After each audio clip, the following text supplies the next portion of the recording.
Hello बच्चों, चलिए प्रश्न को पढ़ते हैं और समझते हैं।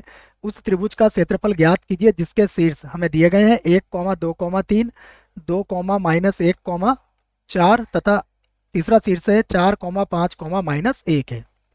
प्रश्न को हल करने से पहले हम प्रश्न के लिए मुख्य अवधारणा लिख लेते हैं। तो प्रश्न के लिए मुख्य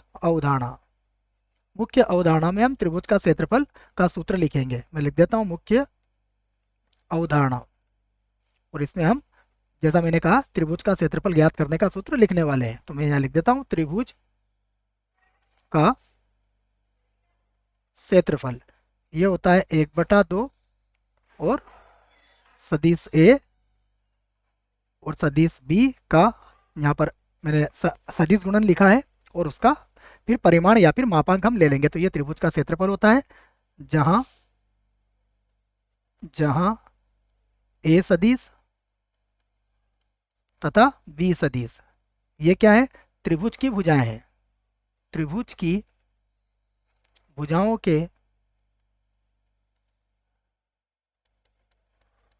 के स्थिति सदिश हैं। स्थिति सदिश हैं, ये याद रखें आप। कोई सी भी दो भुजाएं हो सकती है इसमें से, सदिश हैं। आइए अब हमें प्रश्न में जो दिया है हम उसे लिख लेते हैं।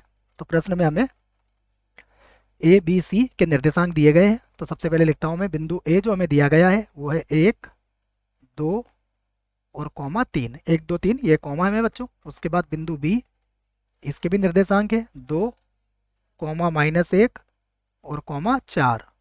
और बिंदु सी के निर्देशांक भी हमें दिए गए हैं।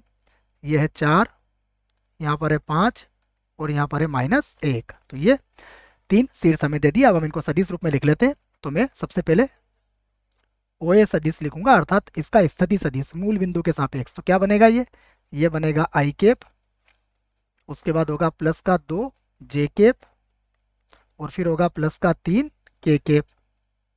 ये ओ ए हो जाएगा। उसके बाद हम ओ बी लिखेंगे, अर्थात बी का स्थिति सदिश। तो ये होगा 2 आई कैप माइनस का जे कैप और प्लस का 4 के कैप। उसके बाद ओ सी लिखेंगे, तो ये होगा 4 आई कैप, उसके बाद होगा प्लस का 5 जे कैप और माइनस का के कैप। तो ये हमने जो त्रिभुज एबीसी है हमारे पास, यदि आप यहाँ पर कच्चा चित्र बनाना चाहें तो बना सकते हैं। ये हमने कोई त्रिभुज ले लिया है, ये ए, ये बी और ये सी है। अब हम यहाँ पर कोई सी भी दो भुजाओं के स्थिति सदिश ले लेंगे, या तो ए बी और ए सी के ले लेंगे या और किसी के भी ले सकते हो आप। तो मैं यहाँ पर ए बी और ए सी का स्थिति सदिश ज्ञात कर लूंगा। तो सबसे पहले निकालूंगा मैं यहाँ पर ए बी। और ए बी कैसे ज्ञात किया जाएगा इसको भी हमें याद होना चाहिए। ये होगा ओ बी का स्थिति सदिश माइनस ओ ए का स्थिति सदिश, अर्थात बी में से आपको ए को घटाना है। तो 2 में से 1 गया तो आई कैप बचेगा, फिर यहाँ पर हो जाएगा माइनस का 3 और ये हो जाएगा जे कैप, और 4 में से 3 जाएगा तो ये हो जाएगा के कैप। उसके बाद यहाँ पर हम ए सी निकाल देंगे। तो मैं लिख देता हूँ ए सी का स्थिति सदिश। देखिए ये किसके बराबर होगा, ये बराबर होगा ओ सी सदिश माइनस ओ ए सदिश के। अब सी में से हम ए को घटा देंगे, तो 4 में से 1 गया तो यहाँ मिलेगा हमें 3 आई कैप। उसके बाद 5 में से 2 घटेगा तो फिर से मिलेगा 3 जे कैप, और फिर -1 में से आपको 3 को घटाना पड़ेगा तो ये -4 हो जाएगा।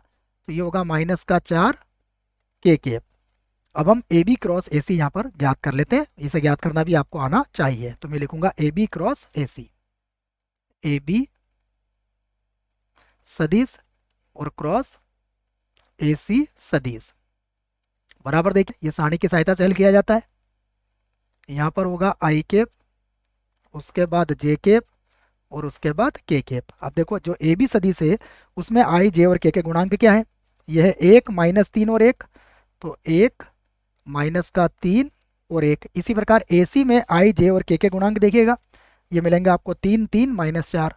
तो यहाँ पर होगा 3, यहाँ पर भी होगा 3 और यहाँ पर होगा -4, है ना। एक बार और जांच कर लेते हैं, 3 3 -4 के बिल्कुल सही है।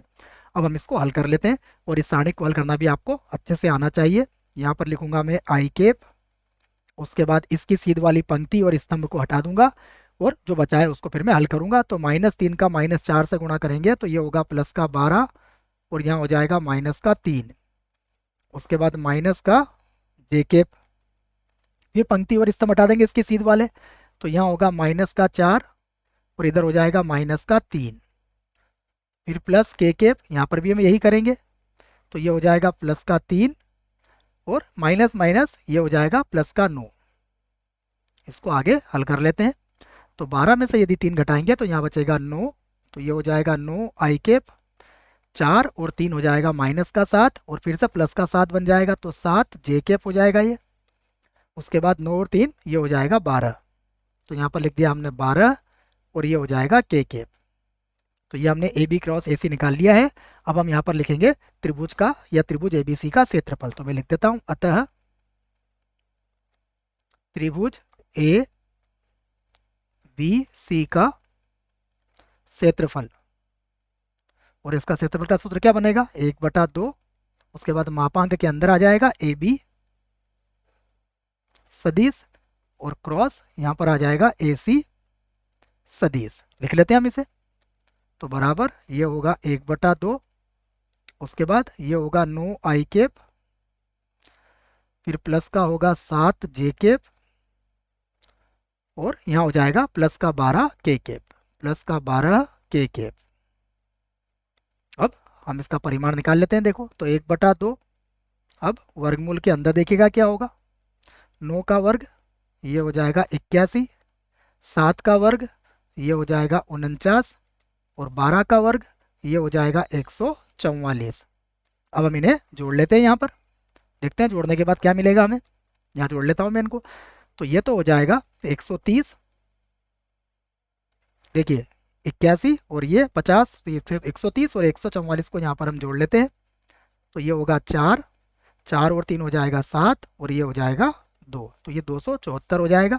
तो यहाँ पर लिख लेता हूँ मैं 1/2 और वर्गमूल के अंदर आ जाएगा 274 आ जाएगा। इसका वर्गमूल हम दशमलव तक निकाल सकते हैं, अभी यहाँ आवश्यकता नहीं है, यहाँ पर हम लिख सकते हैं वर्ग इकाई, और यही हमारे प्रश्न का उत्तर होगा। आशा करता हूँ आपको इस प्रश्न का उत्तर समझ में आया होगा। धन्यवाद।